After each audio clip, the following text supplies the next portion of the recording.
오늘도 주일 예배로 하나님께 영광 돌리시는 우리 신대교회 모든 성도님들 하나님께서 은혜를 풍성하게 부어주심을 믿습니다. 여러분은 무엇인가 소중하고 값비싼 것을 잃어버렸을 때 어떻게 하십니까? 네, 끝까지 찾아야죠. 정 그것을 못 찾으면 대체품을 또 비슷한 것을 찾기도 합니다. 저도 여러 가지를 잃어버렸지만 그 가운데 가장 기억에 남는 것은 바로 이 반지입니다. 네, 결혼 반지라고 보통 이렇게 이야기하죠. 하지만 진짜 같지만 가짜 결혼 반지입니다. 제가 결혼하고 한 달 만에 반지를 잃어버렸습니다. 서울에 거주하신 분을 제가 감사하게도 만나서 반지를 서울에서 마쳤거든요. 청담동. 네. 주인은 싫어하셨겠지만 가장 저렴한 걸로 생색만 좀 냈습니다. 그런데 한 달 만에 잃어버리고 나서 마음이 많이 상하긴 했습니다. 그래도 결혼 반지를 똑같이 여천에서, 전라남도 여기 여천, 네, 여천에서 아주 저렴하게 맞췄더니 며칠 만에 다 벗겨지더라고요, 색깔이. 어쨌든 사람들은 무엇인가 중요한 것을 잃어버리면 찾지 못해서 상실감으로 살아가고, 혹은 그냥 비슷한 거라도 반드시 그것을 채워 넣습니다. 가짜지만 진짜처럼 보이게 하기 위해서 그런 것들을 채워 넣습니다. 물건이야 얼마든지 우리가 없는 채로 살아가도 되고, 그와 비슷한 모양을 갖추어도 크게 상관이 없습니다. 하지만 사람이 자기 자신이 누구인지 잃어버린 채 살아간다면 그것은 이야기가 달라집니다. 자기의 정체성의 혼란을 느끼게 되는 순간 인생이 불행하다라고 여겨지는 것입니다. 늘 초조하고 불안합니다. 어느 순간 열심히 살다가 나는 한 가정의 가장인가? 한 아내의 남편인가? 직장인인가? 아니면 사장인가? 교회의 성도인가? 이 역할을 맡아서 하다 보는데 여러 역할을 감당하는데 자신이 지금 뭘 하는지 가만히 들여다보니까 모르겠는 거예요. 내가 누구인지 다른 사람에게 설명하고 싶을 때 딱 잘라서 정확하게 설명할 수가 없는 것입니다. 자기 자신을 발견하고 싶어서 이리저리 찾아다니고 세월을 보내지만 평생토록 자기가 누구인지 제대로 알지 못한 채 생을 마감하는 경우도 있습니다. 극단적인 생각까지 하죠. 내가 굳이 이럴 거면 내가 살 필요가 있는가? 자기 자신을 잃어버린 상실감 때문에 그렇습니다. 이와는 반대로 진짜 자신을 찾지 못했음에도 불구하고 가면을 쓰고 살아가는 사람들이 많이 있습니다. 이런 사람들의 특징은 자기 자신을 과시하며 드러내기를 좋아합니다. 자기 자신을 이렇게 명함을 내면, 명함이 무슨 뜻이죠? 이름 카드죠. 이름을 이렇게 잘 자기의 이름과 연락처 정도를 소개할 수도 있지만 그 안에 어마어마한 자기의 이력들과 경력들을 이렇게 보여주는 경우들이 있습니다. 물론 때로는 필요에 따라 그것을 드러내야 될 때도 있죠. 하지만 마치 그것이 자기 전부인 것 마냥 자신을 과시하고 드러내는 경우들이 많이 있습니다. 자신의 재력으로, 지위로, 혹은 직장에 어떤 자신 좋은 직장으로, 혹은 자신의 좋은 집을 자랑하면서 자신의 가치를 증명하려고 합니다. 때로는 요즘은 위험한 행동을 하면서 자신을 드러내는 사람들을 많이 있습니다. 그러다가 목숨도 잃잖아요. 그 롯데타워가 한 80층인가 되는데 몇 년 전인가요? 영국 24살 남성이 속옷만 입은 채 그 롯데타워를 70 몇 층까지 올라간 거예요. 자기 자신을 드러내 보이고 싶은 거죠. 어떻게 해서든지 자기 자신을, 그러면서 쾌감을 느끼고 나 여기 있다라고 하고 싶은 거예요. 나 이런 사람이다라고 하고 싶은 거죠. 절벽에서 어떤 사람은 영상을 찍으면서 위험한 포즈를 취하기도 하고요. 그래야지 사람들이 박수를 쳐주니까요. 자기의 일반적인 모습에는 사람들이 관심이 없고 위험한 행동을 하고 튀는 행동들을 해야, 무엇인가 눈에 확 띄는 모습들을 보여야 사람들이 그때서야 멋있다. 그러면서 박수를 쳐주지 않습니까? 그러니 그런 위험을 감수하고서라도 자신을 찾아내려고 합니다. 하지만 자신을 찾지 못해 주눅 들어 있는 인생, 상실감을 안 채 그대로 살아가고 있는 인생도, 혹은 잘못된 것으로 자신의 가치를 드러내려는 인생도 사실 원래 우리를 찾지 못해서 그런 것입니다. 우리가 누구입니까? 오늘 말씀의 제목이 뭐죠? 잃어버린 나를 찾읍시다입니다. 오늘 말씀을 통해서 잃어버린 우리를 반드시 찾아내는 귀한 시간이 되기를 소망합니다. 지난 시간에는 우리가 어떤 기원을 살펴보았습니까? 우주의 기원을 살펴보았습니다. 처음으로 하나님께서 이 세상에 개입하시던 그 시간, 태초라는 그 말씀을 우리가 은혜를 나누었습니다. 그러면서 우리가 카이로스의 시간과 우리 사람의 크로노스의 시간이 만날 때에 그때서야 우리 인생이 빛이 비춰지고 하나님이 역사하시는 인생이 된다라고 말씀을 드렸습니다. 참 신기하게도 밑에 카이로스의 시간도 계속 움직이고 있더라고요. 멈춰 있는 것 같지만 정말로 신비했습니다. 죽었다라고 생각했지만 자꾸 그게 어느 시점에 조금씩 변해 있는 것입니다. 참 신기하죠. 그러면서 더 은혜를 받았습니다. 하나님께서 세상을 창조하시면서 가장 먼저 빛을 선포하셨습니다. 그리고 아름다운 자연 세계와 살아있는 생명체들을 말씀만으로 생겨나게 하셨습니다. 묻이 드러나라 하니까 묻이 드러나는 거예요. 바다는 생물을 내라 하니까 생물들이 막 물고기가 그때서야 막 헤엄치고 다녀요. 공중에 나는 새들에게 새들을 돌아다니라라고 하니까 새들이 막 돌아다니는 겁니다. 말씀만으로 그렇게 세상을 아름답게 창조하셨습니다. 하나님이 만든 창조 세계는 모두 아름답고 귀합니다. 그 가운데 하나님께서 가장 심혈을 기울여 만든 존재가 있습니다. 바로 여러분과 저입니다. 어떤 작가가 귀한 작품을 만들 때 이 블록 하나만 놓으면 완전품이 되는, 걸작품이 되는 그 순간, 그 하나의 블록을 놓을 때 얼마나 이 가슴 졸이며 이 심장이 두근두근 되겠습니까? 하나님께서 빛이 있으라 말씀하시면서 천지의 창조를 시작하셨지만 이제 여섯째 날이 될 때에 사람을 만드시면서 비로소 창조의 마지막 이 완성이 되었던 것입니다. 여섯째 날에 하나님께서 사람과 짐승을 만드실 때요, 창세기 2장 19절에 보면 같은 재료를 사용하시거든요. 흙으로 사람과 짐승을 만드셨다라고 이렇게 표현을 하고 있습니다. 그런데 짐승과 우리가 다른 이유가 무엇이겠습니까? 하나님이 자신의 생기를, 자신의 호흡을 우리에게 직접 불어 넣어 주셨다라고 말씀을 하고 있습니다. 그리고 하나님의 생기를 받은 우리는 살아있는 생명체가 된 것이죠. 짐승은 그저 땅에게 짐승을 내라 하니까 그냥 땅에서 짐승이 나온 거죠. 하나님은 직접 우리에게 생기를 불어넣어 주셨습니다. 그러니 차원이 다른 존재입니다. 오늘 본문 말씀 우리가 얼마나 존귀한 존재인지, 왜 우리를 지으셨는지 그런 목적까지 함께 잘 설명을 해주고 있습니다.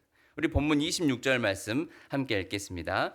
하나님이 이르시되 우리의 형상을 따라 우리의 모양대로 우리가 사람을 만들고 그들로 바다의 물고기와 하늘의 새와 가축과 온 땅과 땅에 기는 모든 것을 다스리게 하자 하시고. 아멘.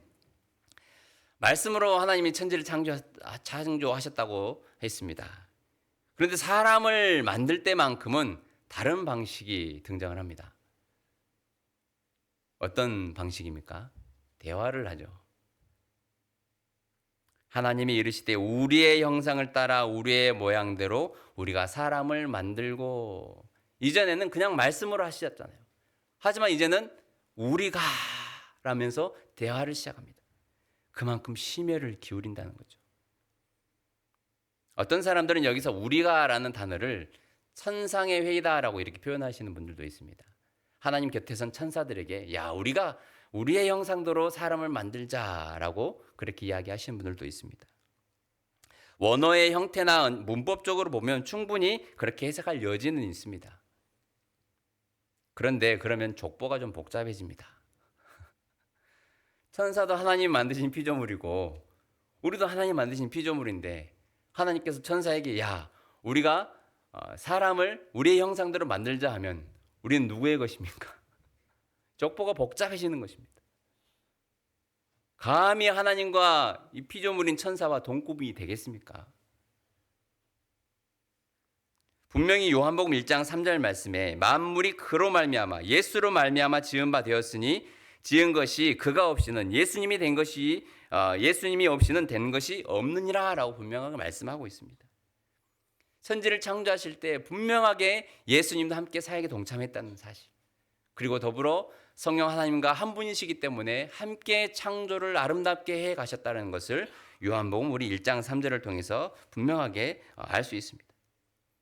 다시 말해서 다른 피조 세계와는 달리, 다른 생물들과는 달리 사람을 만드실 때는 성부, 성자, 성령 하나님이 집중하고 심혈을 기울여서 우리가 우리의 형상대로 사람을 만들자라고 하셨다라는 것입니다. 우리는 하나님의 특별한 사랑받는 존재입니다. 존재 자체만으로요. 우리가 설교 후에 당신은 사랑받기 위해 태어난 사람 부를 건데요. 저는 그 가사를 좀 바꿔서 오늘 말씀을 통해서 저는 이렇게 하고 싶습니다. 당신은 사랑받고 태어난 사람이다. 한 아이가 오랜만에 동네에서 태어나면요, 혹은 그 마을에서 처음으로 태어난 아이는요, 온 가족들이 지켜보는 가운데 마을 사람들이 다 모여가지고 그 아이 한 사람이 태어나는 순간을 기다리지 않습니까? 그걸 한번 생각해 보십시오. 아무것도 없는 곳에 아름다운 자연을 만드시고 처음으로 하나님 사람을 창조하실 때 삼위일체 하나님이 기대하면서 그 순간을 애타게 간절하게 고대하면서 만들었다라는 거예요.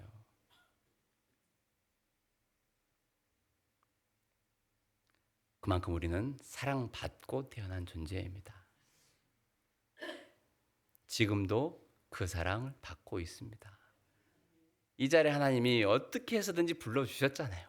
눈을 뚫고 전주에서도 오시고 익산에서도 오시고 저기 순천에서도 오시고, 다 순천이지만 네. 여러 위기 가운데 한 주를 또 아슬아슬하게 살아냈지만 그래도 이 자리를 기억하고 이 시간을 기억하고 우리를 불러주셨다라는 것은 우리가 여전히 사랑받고 있다라는 것입니다.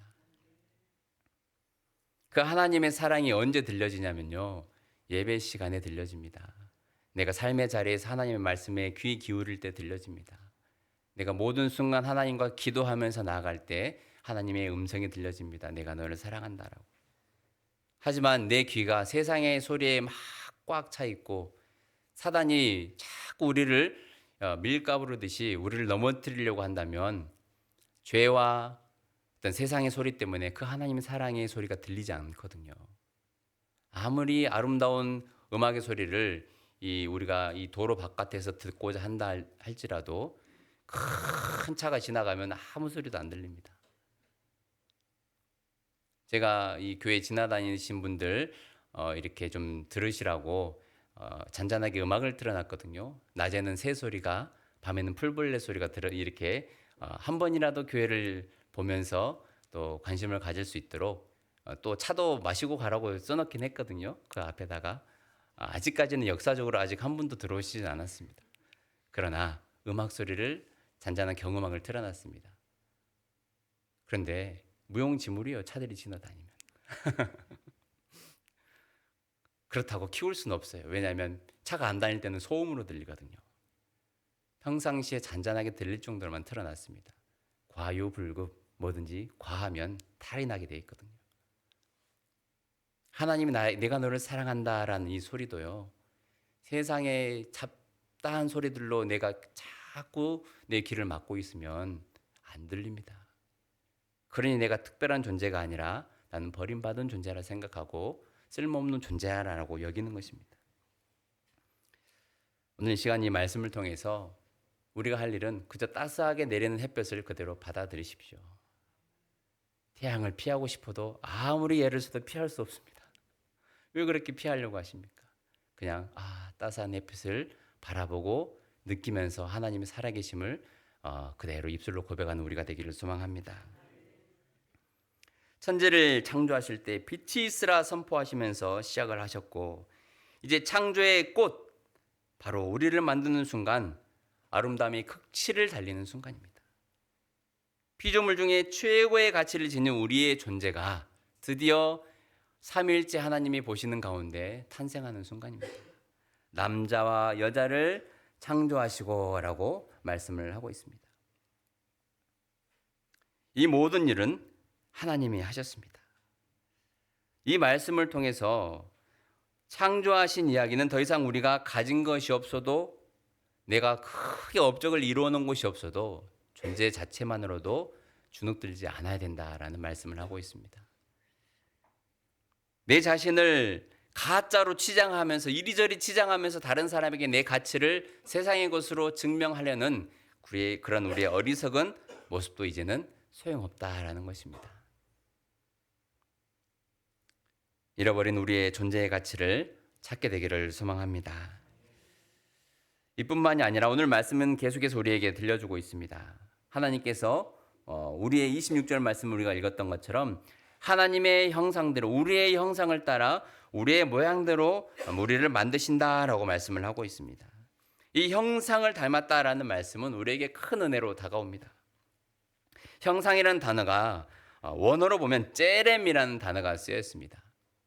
이 단어의 뜻은 사물에서 갈라진 것, 떨어져 나온 것을 의미합니다. 하지만 존재 자체는 동일한 것이죠. 마치 부모가 자녀를 낳고, 어머니가 낳죠. 부모가 낳은 건 아니고, 어머니 뱃속에서 자녀가 나왔을 때에 언뜻 보면 닮은 것 같기도 하고 안 닮은 것 같기도 하지만, 세상에 크고 보니까 걸음걸이도 똑같고 말투도 똑같고 발톱 모양도 똑같고 똑같습니다. 분리돼서 나왔잖아요. 그런데 똑같아요. 어쩜 그렇게 참 안 닮아도 될 것을 닮아가지고, 얼굴 시커먼 건 안 닮아도 되는데 꼭 그런 것까지 닮아. 그렇습니다. 많이 하얘져가지고 감사할 뿐입니다. 네. 하지만 하나님과 우리의 하나님의 형상대로 지음을 받았다라는 것은 외적인 모습을 말씀하고 있지는 않습니다. 우리가 하나님의 모습을 알지 못하기 때문에. 하나님의 형상을 닮았다라고 하는 것은 우리가 하나님을 비추는 거울이라고 이렇게 표현을 하기도 하거든요. 하나님의 성품을 우리를 통해서 드러낼 수 있는 것이고, 지정의를 말씀드렸잖아요. 지난 시간에 하나님이 생각하고 또 판단하고 결정하는 모든 것들, 선한 일, 도덕적이고 양심적이고 의로운 모든 하나님의 그 선한 것들, 거룩한 성품들을 우리가 그대로 이어받았다라는 것입니다. 이 고대 근동 지역에서는요, 신의 형상이라는 단어를 딱 왕에게만 사용할 수 있었습니다. 보면 근신상을 세우는 것도 보면 알 수 있죠. 다니엘 말씀을 보면 그 시대는 오직 왕만 신의 형상을 닮았다 하여 백성들을 자신에게 굴복시켰죠. 내가 신이다. 내가 바로 신의 형상이다라고 할 때 그렇게 사용했습니다. 하지만 오늘 창세기 1장 26절 말씀에는요, 모든 사람을 하나님의 형상대로 창조하셨다라고 말씀하고 있습니다. 특별한 존재, 돈이 많은 사람, 원래부터 태어날 때부터 금수저를 태어나고 난 사람만 하나님의 형상대로 지음을 받은 것이 아니라 이 땅에 태어난 모든 존재가 바로 하나님의 형상을 닮은 존재다라는 것입니다.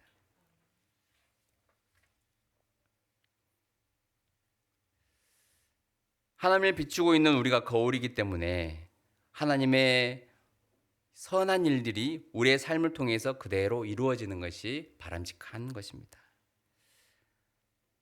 하지만 죄가 들어오면서, 이제 우리가 계속 창세기 말씀을 통해 죄에 대한 부분도 나누겠지만, 죄라는 것이 들어오면서 하나님과의 관계가 단절이 되어버리잖아요.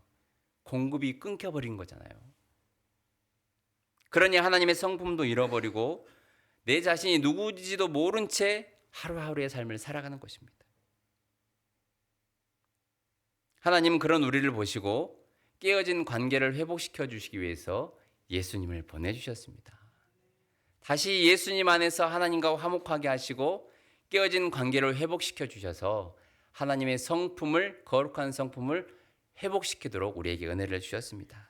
그리고 내가 누구인지 분명한 정체성도 알게 하셨습니다. 나는 누구입니까? 하나님의 형상대로 지음받은 거룩한 하나님의 백성이요 하나님의 자녀인 줄로 믿습니다. 지난주에도 우리가 옆에 분들에게 인사를 나눈 것 같은데요. 옆에 분들에게 마음을 담아서 우리 집사님은 하나님이 심혈을 기울여 만드신 걸작품입니다. 한번 진심으로 한번 해주시기 바랍니다. 네. 심혈을, 네. 심혈을, 네. 이 강조가 해야 돼. 강조해야 되면 심혈을 기울여 만드신 하나님의 걸작품입니다. 그냥 대충 만드신 게 아니에요, 우리를.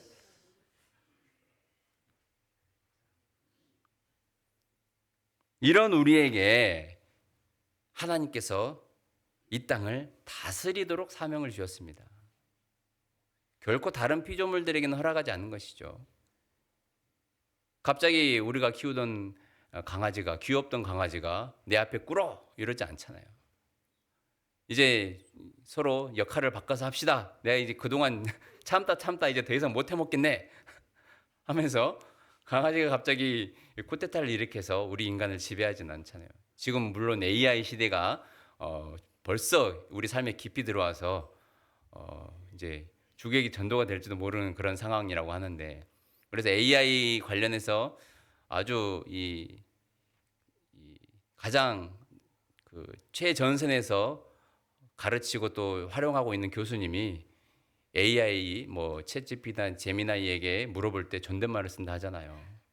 혹시라도 이제 우스갯소리로 AI 시대에 기계가 인간을 지배하게 되면 자기를 좀 좋게 봐달라고 존댓말로 한다고 합니다. 우스갯소리지만 그런 날이 오지 말아야겠죠. 하나님이 우리에게 주신 특별한 사명, 이 땅을 정복하고 다스리라라는 것입니다. 하나님으로부터 떨어져 나왔기 때문에 하나님께서 우리에게 이 땅을 대리 통치자로 삼아 주신 거예요. 그런데 이 말씀을 오해해서 이걸 파괴적인 정복으로 남을 위에서 아래로 내려다보면서 군림하는 것으로, 다스리는 것으로 착각하는 경우들이 있습니다. 단어의 원뜻을 몰라서 그렇습니다. 하나님께서 우리에게 이 땅 자연과 생물을 주시고 동식물을 주시고 아름다운 이 피조 세계를 우리에게 맡겨주신 이유는 무엇입니까? 이 정복이라는 단어, 정복하라라고 하는 이 단어가 원어가 카바시인데요. 이 단어는 개발하고 경작하는 의미에서 정복이라는 단어입니다. 황무지와 같은 땅을 개간하고 이곳저곳 하나님께서 자연세계에 숨겨진 원석들을 발견해서 그것을 아름답고 선하게 사용하도록 경작하는 것, 이것을 우리에게 맡겨주신 거예요. 마치 이 그릇을 만드는 사람이, 이 도공이 아름다운 그릇을 만들기 위해서 흙을 막 반죽하고 발로 밟고 부드러운 그 흙으로 아름다운 그릇을 만드는 것처럼 하나님 우리에게 이 땅을 정복하라 라고 하는 것은 그만큼 우리에게 중요한 임무를 주었다는 거예요. 이 땅을 잘 개간하고 아름답게 가꾸라는 것입니다. 우리가 하나님이 주신 밀로 뭘 만듭니까? 빵을 또 만들잖아요. 이건 하나님이 주신 지혜입니다. 그냥 땅에 버려져야 될 것들이 이걸로 누가 처음 시작했는지 모르겠습니다. 참 지혜롭지 않습니까? 밀로 빵을 만들고요. 하나님이 잘 심겨진 나무를 또 베어다가 책상을 만들기도 하고, 이 의자를 이렇게, 아니면 여러분 다 서서 예배 드려야 되거든요. 서서, 저는 왜 서서 하죠 근데? 좀 앉아서 해야 되나요? 하나님이 주신 목소리로 또 우리는 찬양을 하고요. 아름다운 악기를 또 이렇게 나무로 만들지 않습니까? 주신 자연 세계로 사실 하나님을 찬양하고 높이고 하나님을 사랑하고 이웃을 사랑하는데 우리에게 맡겨주신 거예요. 그게 바로 정복의 의미입니다. 잠재되어 있는 우리의 재능을 잘 발견해서 하나님을 위해서 쓰임받는 우리 성도님들이 되기를 간절히 소망합니다. 사실 정복해야 될 것은 따로 있습니다. 우리 자신이에요. 나 자신을 잘 다스리고 죄의 본성과 싸워서 정복을 해야 됩니다. 여기 창세기 1장에 나오는 정복하다라는 단어가 미가 7장 19절에는 죄를 정복하다 할 때 쓰이거든요. 사실 정복해야 될 것은 내 안에서 움트고 싹트고 있는, 여전히 자리 잡고 있는 죄를 정복해야 됩니다. 하나님께서 분명하게 이 마음을 다스리라 하거든요. 파괴적인 모습으로 자연을 짓밟고 강압적이고 위협적인 성난 상태로 사람을 함부로 대하는 것은 하나님이 원하시는 모습이 아닙니다. 그래서 가끔 우리가 은혜가 떨어질 때는요, 막 화도 많이 나거든요. 분노 조절이 잘 안 될 때가 있습니다. 보면 내가 저를 가만히 들여다보면 은혜가 떨어질 때 꼭 그렇더라고요. 제 경우에는 그렇습니다. 자꾸 하나님이 말씀하시는 것에 불순종하고 게으름 피우고 또 외면하고 멀리할 때는 마음을 하나님께서 힘들게 하는 그 순간에 인간적인 생각들, 또 분노와 어떤 화들이 막 자리 잡습니다. 그런데 감사하게도 내 안에 성령께서 그것을 보시면서 탄식하시면서 책망을 하시거든요. 저는 그렇습니다. 저는 이제 제가 말씀을 드렸는지 모르겠지만 저 정말 예수님 안 믿었으면 벌써 가정이 깨어졌을 겁니다. 저만 그렇습니까? 여러분들은 아닌 것처럼 원사님 되게 놀라시는데 제 자신을 봐도 그렇습니다. 아마 뭐 분노를 참지 못해서 저 되게 순해 보이지만 저도 할 때는 합니다. 제가 그럼 제 자신을 보면서 참, 근데 진짜 예수님 안 믿었으면 큰일 났다, 큰일 났어. 저 항상 그러거든요. 제 자신을 보면서. 그런 회개가 언제 나오냐면요, 말씀 앞에 설 때 그렇습니다. 특별히 또 설교자는 이게 약점이에요. 인간적인 모습을 막 하다가도 말씀을 준비하려다 보면 찔려서 말씀을 준비할 수가 없습니다. 그러니 그래, 이 마음이 찔려서 설교 준비 못하는 게 너무나도 가슴 아프니까 죄를 안 짓는 거예요. 그래서 말씀이 저를 살리는 거고, 여러분도 그래서 말씀을 이렇게 좀 전하는 그런 기회가 있어야 되는데, 말씀을 한 번씩 전해보신 분들은 알 거예요. 한 주 동안 그냥 삶이 안 사라진다는 거. 해보셔서 아시죠? 네. 자꾸 우리가 엇나가려고 하고 말씀대로 살지 않고 기도가 끊어져 버리면 그만큼 인간적인 혈기와 육신의 생각들이 사로잡습니다. 그러면 억압적으로 강압적으로 가정을 통치하려고 하고요. 내 마음대로 세상을 살아가려고 합니다. 세상에 법도 없어요. 도로에 법도 없습니다.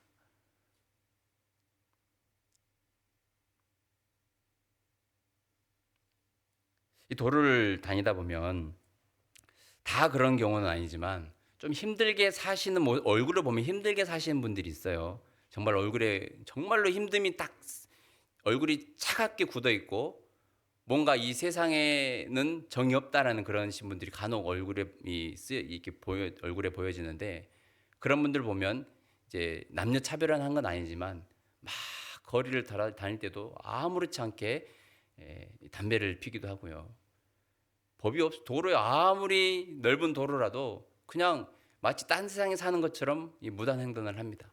다 그런 경우 아니라고 말씀드렸습니다. 여기서 찔려서 목사님 왜 저러실까 또 그러네. 그러게 얼굴이 모습이 그렇습니다. 그러니까 이 세상에는 나는 정이 없다.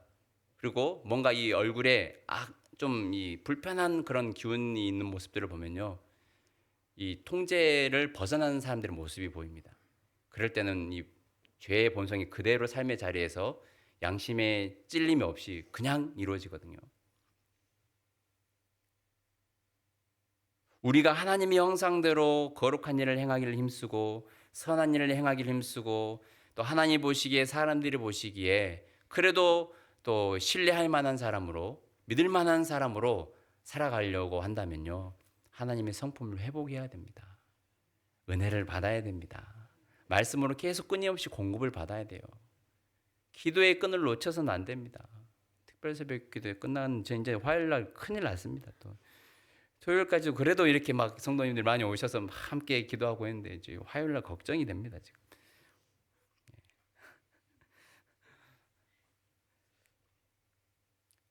제가 2026년을 들어서면서 말씀 암송방, 기도 훈련방, 성경 통독방을 만들라는 그런 감동을 주셔서 시작을 했는데 너무 잘한 것 같아요. 여러분들은 힘들겠지만 그 시간이 여러분들을 성숙하게 하는 그런 시간이고요. 여러분들을 다시 새롭게 만들어가는 시간이 될 줄로 믿습니다. 하나님의 성품을 찾는 시간이에요. 기도 훈련방은요, 그 우리에게 매일 주신 말씀을 통해서 찬양의 기도, 회개의 기도, 또 중보하는 기도를 적는데요. 그게 얼마나 은혜의 시간이 되는 줄 모릅니다. 힘들죠. 어떤 분들은 노트에다 써서 일일이 한 페이지 정도 되는 기도문을 써서 자 이렇게 저희들이 카톡으로 공유하는데 너무 근데 은혜가 됩니다. 하나님의 성품을 회복하는 것이 곧 나를 찾는 것입니다. 오늘 말씀처럼 이 땅을 정복하고 다스리라 라고 하나님께서 우리에게 말씀을 해주셨는데 우리에게 맡겨진 청지기로서의 사명을 잘 감당하라라는 거예요. 다스리다라는 의미도 하나님 맡겨주신 것을 양을 치는 목자처럼 잘 관리하고 하나님 맡겨준 이 땅의 가정을, 교회를, 자녀들을 청지기적인 삶으로 잘 그들을 가꾸어라, 잘 지켜라라는 것이죠. 그게 하나님 우리에게 주신 사명입니다. 그러니 오늘 이 말씀을 통해서 우리가 분명하게 세 가지 것을 깨닫습니다. 나는 하나님의 사랑받는 특별한 존재라는 것. 그리고 하나님께서 나를 이 땅의 통치자로, 대리 통치자로 삼아주셔서 이 땅을 잘 개간하고 경작하도록 우리에게 주셨다는 것. 그리고 가정과 교회와 우리의 삶의 자리를 아름답게 관리하면서 살아가는 것. 분명한 목적을 주셨고 우리가 누구인지 알게 하셨습니다. 세상에 나쁜 아이들은 없다고 하죠. 그 아이의 환경이 그 아이를 그렇게 낙오자로 반항아로 괴물로 만들 뿐입니다. 마찬가지입니다. 하나님은 우리를 특별한 존재로 만드셨고 그렇게 살기를 바라십니다. 하지만 때로는 세상이 우리를 가만히 두지 않고 악한 영들이 우리를 자꾸 괴물로 만들어갑니다. 막다른 골목으로 좌절과 절망의 자리로 우리를 내몹니다. 나 혼자서 견뎌내고 살아보려고 하다 보니 어느새 이렇게 돼버린 거죠. 여러분 원래 이렇게 화 잘 내는 분들 아니었잖아요. 원래 조그마한 일에도 우리가 원망하고 불평하고 시기 질투하는 그런 사람들이 아니었습니다. 살려고 하다 보니 그렇게 우리가 고집이 세진 것이고 모진 사람이 되어버린 것입니다. 오늘 이 말씀을 통해 잃어버린 나를 다시 찾읍시다. 잃어버린 나의 사명, 청지기로서의 사명을 다시 찾읍시다. 오늘 찬양 이후에 말씀 이후에 찬양하고 기도할 때에 나 잃어버린 모든 것들을 다시 찾게 되는 그런 귀한 시간 되기를 간절히 소망합니다. 함께 기도하겠습니다. 살아계신 하나님 감사합니다. 오늘도 하나님께서 우리에게 말씀을 주셨습니다. 너는 사랑받고 태어난 자라고 하나님의 형상을 닮은 존귀한 자라고 말씀을 해주셨습니다. 그리고 우리는 이 땅을 하나님의 맡겨주신 땅을 대리 통치자로서 잘 관리하고 개간하고 개발하여서 선한 일을 위해서 힘쓰도록 우리에게 말씀해 주셨습니다. 하나님, 오늘 이 말씀을 통해서 우리가 다시 한번 우리 자신을 찾게 하시고 살아갈 분명한 목적을 깨닫게 되는 귀한 시간이 되게 하여 주옵소서. 감사드리며 예수님의 이름으로 기도합니다. 아멘.